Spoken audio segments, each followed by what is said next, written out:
پوچھیں جو پوچھیں. مولانا صاحب کئی خطبہ میں آپ کا بیان سنا کہ قرآن پاک میں کوئی ایسا شوشہ بھی نہیں ایک بھی جو فالتو ہو. تو صورتوں کے آغاز میں کافی جگہ مقطعات حروف آئے ہیں، حروف مقطعات. کیا یہ اسی طرح وحی کے ذریعے نازل شدہ ہیں یا بعد میں ملائے گئے ہیں؟ ان کا کوئی مطلب نہیں بیان کیا. حافظ زبیر صاحب توبہ توبہ، کسی کی مجال تھی کہ اپنی طرف سے بنا کر قرآن میں لکھ لیتا. وہی ہے اللہ کی طرف سے اترا، الف لام میم ہا میم کاف ہا یا جو بھی ہے مقطعات اللہ کی طرف سے اترے.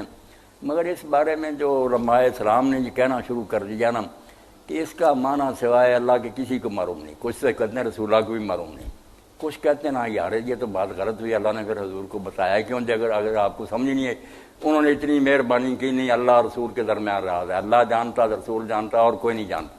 مگر سوال تو یہ ہے کہ اللہ رسول کا راز تھا تو اپنے تک ہی حضور رکھتے. قرآن میں لکھنے کی کیا ضرورت تھی؟ قیامت تک لوگ پڑھیں، میں بھی پڑھوں آپ بھی پڑھیں، تو راز تھا تو راز اللہ رسول اپنے تک رکھ دے. عام کیوں کیا؟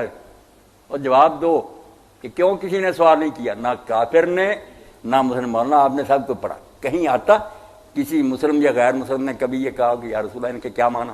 چلو بے شک کافر سمجھاتے کہ یہ اللہ کا راز ہے یا کافروں کو کوئی مطمئن نہیں، سوال ہی نہیں ہوا. کہیں تفسیر میں نہیں آتا کسی نے سوال اٹھایا ہو. پتہ چلتا ہے کہ وہ لوگ اس سٹائل سے واقف تھے، عرب جانتے تھے کہ یہ کیا سٹائل ہے، اس لیے سوال کیا کرنا تھا. کافر بھی سمجھتے تھے کیا ہے، مسلمان بھی. بعد میں یہ پھانڈ بنا لیا کہ یہ پیر جانتا ہے سینہ بسینہ، کوئی چیز نہیں. یہ صاف سیدھی بات ہے. جیسے چیزوں کے نام رکھے جاتے ہیں نا، اسی طرح صورتوں کے نام کچھ تو اس انداز سے کوئی لفظ اس میں آ گیا عنکبوت نمر روح، ایک ہی ہے کہ حرفوں پر نام رکھے جاتے ہیں. آپ دیکھیں ایک پہاڑ دنیا میں ہے کہ نہیں جس کو آپ کہتے ہیں کو قاف. اب اور مانا کیا کرنا، کاف اس کا نام رکھا. حضرت یونس علیہ السلام مچھلی کے پیٹ میں گئے، اس کو نون کہتے ہیں، مچھلی کو عربی میں نون بھی کہتے ہیں. وزن نون ذہبہ مواد، نون مچھلی کا نام. اسی طرح بعض سبق جو ہے نا، جیسے ہم لیسن شروع کرتے ہیں قائد اعظم فسٹ دو، اس طرح ہی یہ صورت جب شروع ہوتی نا، اسماء و صور کوئی اس میں راز نہیں ہے، صورتوں کے نام ہے عربوں کے طریقہ سے.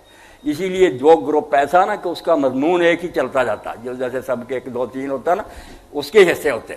الف لام را کئی چلتے جائیں گے، 6 7 ہوں گے، ان کا مضمون ایک ہی. آگے سے آگے بات پھیلتی جا رہی ہے. الف لام میم پہلے دونوں ہیں، آگے بھی جا کر پھر جو ہے نا سورت لقمان وغیرہ اس میں، تو جن کے نام ایک ہے نا وہ سمجھیں جیسے ایک سبق ہوتا، 2 4 سبق چھوڑ کر پھر وہی آ جاتا، وہاں نمبر 2 لکھ دیتے ہیں. یہ صورتوں کے نام ہے، اس کے ساتھ کوئی شے نہیں. اس لیے نہ کافروں نے سوال کیا. اگلی آیت آپ پڑھے اس میں اشارہ آ جاتا، پہلے ذکر ہو جاتا الف لام میم کہ یہ سبق کون سا ہے، الف لام میم. آگے آ جاتا ذالک الکتاب. ذالک کا اشارہ کس کی طرف؟ اگر کوئی چیز بیان نہیں ہوئی، یہ کتاب الہی ہے. یہ اسی لیے کہ نام سن چکے ہیں کہ یہ سب جس کا نام آپ نے سن لیا، یہ کیا ہے، اللہ کا کلام ہے، اس میں کوئی شک نہیں. الف لام را تلک آیات الکتاب المبین. تلک ورنہ تلک کا اشارہ کس کی طرف؟ پہلے ہو گیا ذکر کہ یہ الف لام را ہے، یہ آیتیں ہیں کتاب مبین. اس لیے یہ عربوں کے معروف طریقہ کے مطابق وہ خطبوں کے نام رکھتے تھے، پہاڑوں کے رکھتے، انہیں کوئی پریشانی نہیں. جانتے آج بھی کئی صورتیں جس کو سارے مسلمانوں ناموں سے لیتے ہیں. آپ کہتے ہیں میں سورہ یاسین روز پڑھتا ہوں، نام ہی ہے سورت کے. آپ توحا پڑھتے ہیں، نام ہے بھائی اور کچھ بات نہیں. اس کا نام سپیکر کا، اب اس میں اور بحث کیا کرنی. گھوڑا ہے، کرسی ہے، جیسے یہ پراپر ناؤن ہے، ایسے ہی عربوں کے دستور کے مطابق بعض صورتوں کے نام حافظ صاحب مقطعات پر رکھے گئے اور بعض مشترک بھی ہے. ہاں میم ہے، وہ پڑھیں گے اسرائی صاحب کی تفسیر، ان میں بات ایک ہی مضمون آگے سے آگے چلتا جائے گا.